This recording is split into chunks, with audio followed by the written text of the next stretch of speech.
আমার বাচ্চারা মিষ্টি জাতীয় খাবার খেতে খুবই পছন্দ করে, তাই এক এক সময় ওদেরকে এক একটা আইটেম রেডি করে দিই। তো আজকে হচ্ছে একটু পায়েস রান্না করেছিলাম, যেটা ওরা অনেক বেশি মজা করে খেয়েছে। তো আমি সবসময়ই হচ্ছে এভাবে খুব সহজেই একটা পায়েস রান্না করে থাকি। তো সেই রেসিপিটাই চলুন আপনাদের সাথে শেয়ার করি, কিভাবে খুব সহজেই আমি এই পায়েসটা রান্না করি। তো প্রথমে আমি এখানে হচ্ছে 2 লিটারের মতো দুধ নিয়ে নিয়েছি। এখানে হচ্ছে আমি 2 লিটার গরুর দুধ নিয়েছি।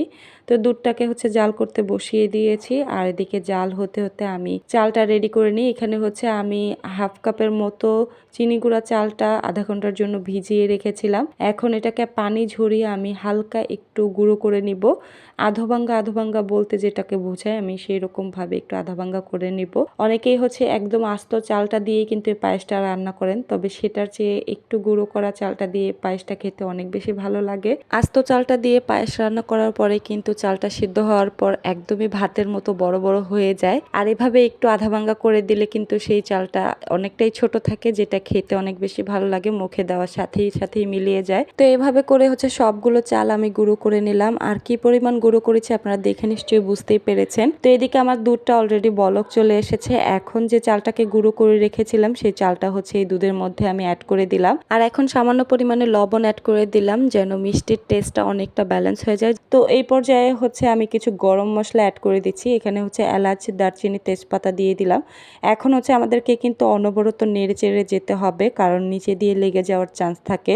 এটা বসিয়ে দিয়ে কোথাও চলে যাওয়া যাবে না, একটু পর পর হচ্ছে নিচে দিয়ে নেড়ে দিতে হবে। তো আমাদের চালটা কিন্তু একদমই সিদ্ধ হয়ে গিয়েছে। আর চালটা সিদ্ধ হওয়ার পর হচ্ছে আমি এখানে 1 কাপ পরিমাণ চিনি অ্যাড করে দিচ্ছি। অবশ্যই চালটা ফুটে যাওয়ার পর কিন্তু চিনিটাকে অ্যাড করতে হবে। চালটা দেওয়ার সাথে সাথে যদি চিনি অ্যাড করেন তাহলে কখনোই চালটা নরম হবে না, সিদ্ধ হবে না। তো এই কথাটা সবসময় মাথায় রাখতে হবে।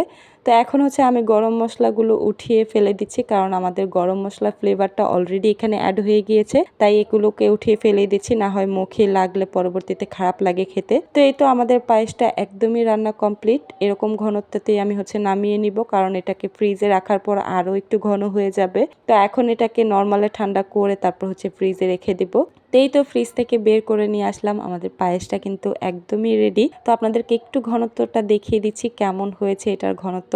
তো আমার বাচ্চাটা তো অনেক বেশি পছন্দ করেছে, মানে ও খুবই মজা করে খাচ্ছিল। নর্মালি ও মিষ্টি জাতীয় খাবার খুবই পছন্দ করে খায়, আর আমার 2টা বাচ্চারই হচ্ছে মিষ্টি জাতীয় খাবার খুবই পছন্দ। এদিকে রাইয়ান বাবুও খাচ্ছিল, ওদিকে কিন্তু রিদওয়ানও খুবই মজা করে খেয়েছে পায়েসটা। তো আপনাদের যাদের বাসায় ছোট ছোট বাবু আছে তারাও চাইলে কিন্তু তাদেরকে এই পায়েসটা রান্না করে খাওয়াতে পারেন। আশা করি তারাও খুবই পছন্দ করে খাবে। তো কেমন লাগলো আমার আজকের এই ভিডিও অবশ্যই কমেন্টে জানাবেন। তো আজকের মতো এখানেই বিদায় নিচ্ছি। ভালো থাকবেন সবাই। আল্লাহ হাফেজ।